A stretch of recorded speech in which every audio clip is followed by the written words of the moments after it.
નમસ્તે વિદ્યાર્થી મિત્રો, આજે આપણે જોવાના છે DOL સ્ટાર્ટર. ઇન્ડક્શન મોટરનો ખૂબ એક ઇમ્પોર્ટન્ટ ટોપિક, ડાયરેક્ટ, જેનું ફૂલ ફોર્મ છે direct online starter. DOL starter તમે આ રીતે જોયું હશે કે જેની અંદર કવર ઉપરની અંદર તમને ખાલી બે જ બટન દેખાતા હોય છે, ગ્રીન અને રેડ, અને અંદરથી આપણે એને ઓપન કરીએ તો આ રીતનું કંઈક સ્ટ્રક્ચર દેખાતું હોય છે.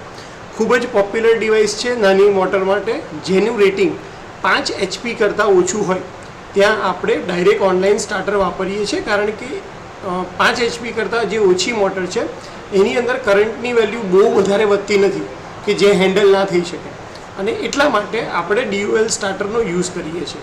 DOL એટલે કે ડાયરેક્ટ ઓનલાઈન, એટલે કે ઇન્ડક્શન મોટરના સ્ટેટર ટર્મિનલને તમે ડાયરેક્ટ લાઇન સપ્લાય આપી દો છો. પણ DOL સ્ટાર્ટરની મદદથી આપણને ફાયદો શું થાય છે કે એની અંદરથી આપણને જે ઓવરલોડ છે એની સામે પ્રોટેક્શન મળે છે. કોઈ પણ સ્ટાર્ટર હોય એનું ફંક્શન હંમેશા શું છે કે ભાઈ સ્ટાર્ટિંગ કરંટને ઓછો કરવાનો કે લિમિટ કરવાનો, પણ અહીંયા સ્ટાર્ટરનું પર્પઝ સ્ટાર્ટિંગ કરંટને લિમિટ કરવાનું નથી, આપણને એક ટાઈપનું પ્રોટેક્શન આપવાનું છે સ્વિચની મદદથી, કે જ્યારે ઓવરલોડ થાય ત્યારે જે સ્ટાર્ટર છે એ સ્વિચ તરીકે બંધ થઈ જાય અને મોટરને પ્રોટેક્શન આપે.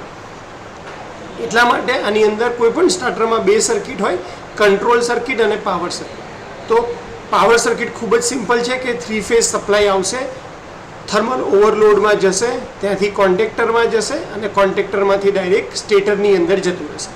તો પાવર વાયરિંગ ખૂબ જ ઇઝી છે. અહીંયા તમે જોઈ શકો છો કે ભાઈ આ ઉપરના 3 ટર્મિનલ છે, આ કોન્ટેક્ટરના RY, B અને ન્યુટ્રલ છે. અહીંયા ઉપરથી સપ્લાય નીચે આવી જાય છે, સિમ્પલ.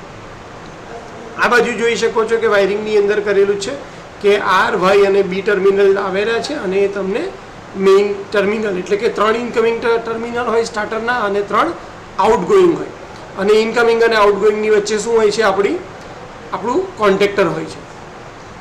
હવે વાત કરીએ કે પાવર જે કંટ્રોલ વાયરિંગ છે એની, તો કંટ્રોલ વાયરિંગની અંદર શું કરવું પડે આપણે, તો આપણે મોટરને સ્ટાર્ટ કરવા માટે જ્યારે એનો બટન, એટલે કે આ ગ્રીન કલરનું બટન છે, આ ગ્રીન કલરનું બટન છે એ નોર્મલી ઓપન બટન કહેવાય છે, અને રેડ કલરનું બટન છે નોર્મલી ક્લોઝ બટન કહેવાય છે. તો જ્યારે પણ તમે તમારું જે કંટ્રોલ વાયરિંગ છે, એટલે કે કંટ્રોલ વાયરિંગમાં શું હોય, તમારા કોન્ટેક્ટર ક્યારે ઓપરેટ થાય, તો એ ઓપરેટ થાય તમારું મેગ્નેટિક કોઇલ જ્યારે ઓપરેટ થાય ત્યારે. કોઇલને સપ્લાય આપવા માટે આપણે 440 વોલ્ટ, જનરલી 440 વોલ્ટનો યુઝ કરતા હોય છે. બે ટાઈપની કોઇલ આવે છે, એક 230 વાળી અને એક 440 વાળી.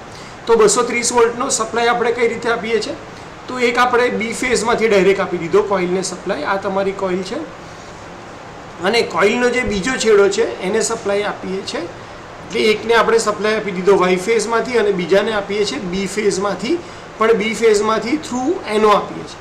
એટલે પહેલાં એનોમાં કોન્ટેક્ટ જશે, ત્યારબાદ જશે NCમાં, એટલે કે નોર્મલી ક્લોઝમાં. નોર્મલી ક્લોઝ કોન્ટેક્ટ ક્લોઝ જ હોય છે, એટલે જેવું તમે એનો પ્રેસ કરશો તો કોઇલને સપ્લાય મળી જશે. સપ્લાય મળશે એટલે એનર્જાઇઝ થશે, એ કોન્ટેક્ટરને પુલ કરશે, કોન્ટેક્ટરને પુલ કરશે એટલે તમારો જે સપ્લાય અહીંયા ઉપર કોન્ટેક્ટરમાં પડ્યો હતો એ નીચેના ટર્મિનલમાં આવશે, અને ત્યાંથી ઇન્ડક્શન મોટરના સ્ટેટરને સપ્લાય મળી જશે.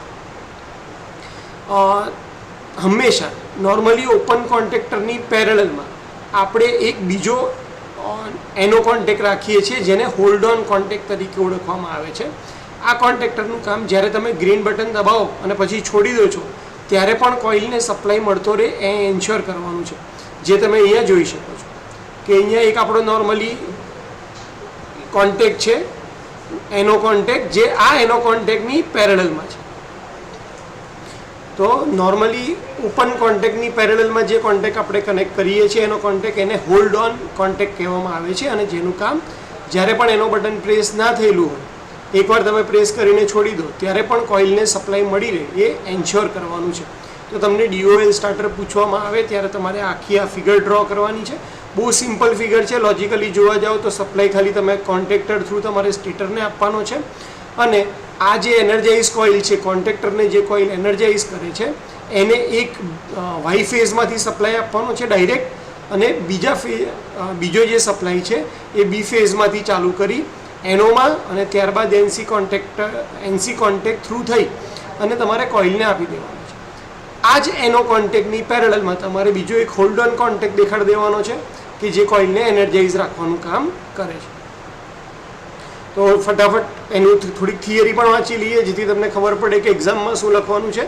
તો DOL સ્ટાર્ટર એ સિમ્પલેસ્ટ મેથડ છે સ્ટાર્ટ કરવા માટે ઇન્ડક્શન મોટરને, કે જેમાં આપણે full load voltage direct apply કરીએ છીએ મોટર ટર્મિનલમાં.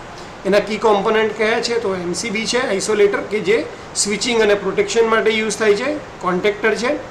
ઓવરલોડ રિલે છે, કે જ્યારે મોટર ઓવરલોડ થાય ત્યારે એ ટ્રીપ કરે કોન્ટેક્ટરને, અને સ્ટાર્ટ અને સ્ટોપ પુશ બટન છે, કે જેને એનો અને NC કોન્ટેક્ટ તરીકે ઓળખવામાં આવે છે.